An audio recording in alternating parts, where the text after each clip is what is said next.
আসসালামু আলাইকুম ভিউয়ার্স, সবাই কেমন আছেন? আশা করি সকালে ভালো আছেন। আজকে আমরা ফ্যামিলি সহ সবাই যাচ্ছি ঈদের পরে ঢাকা জাতীয় মিরপুর চিড়িয়াখানা মেট্রো রেলে করে। প্রথমেই ঢুকে দেখতে পাচ্ছি আমাদের জাতীয় রয়্যাল বেঙ্গল টাইগার শুয়ে আছে, খুবই ক্লান্ত। তারপর দেখলাম আফ্রিকান সাদা সিংহ, খুব বসে চিন্তিত এবং ক্ষুধার্ত। তারপর দেখলাম জিরাফ কতগুলো দাঁড়িয়ে আছে এবং হাঁটাহাঁটি করছে। জিরাফগুলোকে দেখে খুবই একটু চিন্তিত এবং ভীত ভীত মনে করছিল। এরপর আমার ছেলে বাচ্চা ঘোড়াকে আদর করছে এবং তাদেরকে ধরে খেলাধুলা করছে, ও ভয় পায় না।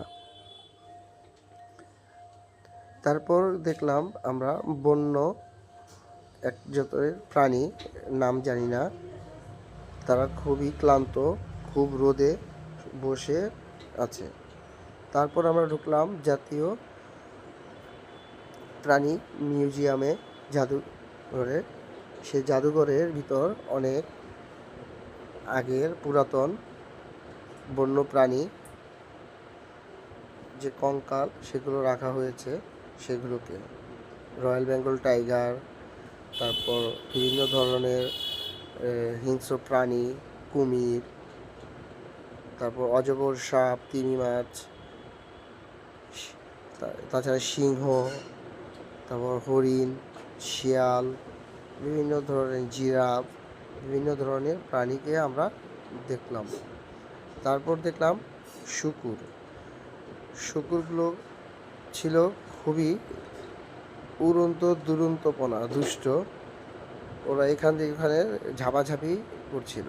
তারপর দেখলাম বিলুপ্ত প্রায় সাদা কাক দেখলাম একটা। তারপর দেখলাম বিশাল বড় সাইজের একটা অজগর সাপ, খুবই বড় অজগর সাপটিকে দেখলাম। অজগর সাপটি হয়তো ক্ষুধার্ত ছিল। অনেক লোকজন ডাকাডাকি বা তাকে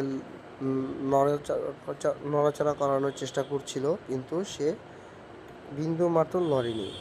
এরপর আমি আর আমার ছেলে দুজন মিলে চিপ খাওয়াচ্ছিলাম। আমার দুই ছেলে এবং আমি বানরকে চিপ খাওয়াচ্ছিলাম। অবশ্য বানরকে চিপ খাওয়ানোর সময় আমরা চিপটিকে খাঁচার ভিতর মোটেও দিতে পারছিলাম না, খুবই চেষ্টা করছিলাম, কিন্তু আমার ছেলে টার্গেট মিস হয়নি। আমার ছেলেগুলো সবগুলি বানরের কাছে পৌঁছে গিয়েছে। তারপর ছিলাম আরেকটি বানরের খাঁচায়। সে অনেকগুলো ফল নিয়ে নাড়াচাড়া করছে, কিছু অল্প একটু করে খাচ্ছে আর ফেলে দিচ্ছে। তারপর গেলাম আমরা ম্যাকাও পাখির কাছে। ম্যাকাও পাখিগুলি খুবই বড় ছিল এবং খুবই কিচিরমিচির করছিল। অনেকগুলো ম্যাকাও পাখি ছিল।